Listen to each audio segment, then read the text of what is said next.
Andrea Buffon è candidato a sindaco a Portogruaro con Rosario Padovano, 2 minuti a partire da questo momento. New entry anche Buffon, mi pare, no? Anche Buffon è una new entry, Esatto. Entra in gioco in politica come l'illustre omonimo. Ecco, parliamo naturalmente della lista che lo appoggia.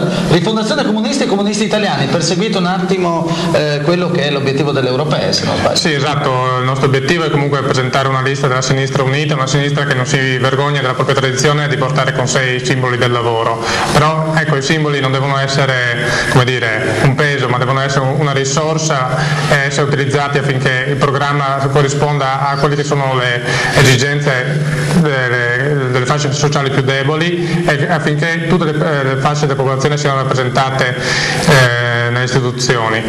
Ecco, un punto fondamentale del nostro programma è l'istituzione delle consulte, da un lato, consulte che dovrebbero essere degli strumenti affinché i cittadini, soprattutto delle frazioni, possano partecipare attivamente e relazionarsi attivamente con il Consiglio e la Giunta, in maniera tale che quanto viene portato avanti dalla Giunta del Consiglio sia corrispondente all'intera popolazione, agli interi interessi della popolazione di Portogruaro, non privilegiare alcune frazioni su altre oppure pari dignità per tutti, dunque. Esatto, è anche una città solidale, è anche il nostro slogan che presentiamo nel nostro programma, da un lato. Dall'altro, ecco, una cosa che mi interessa molto sottolineare è che siamo riusciti a presentare una lista Portogruaro, una lista Concordia, un periodo comunque in cui Rifondazione ha scontato in comunisti italiani una crisi dovuta alle ultime politiche.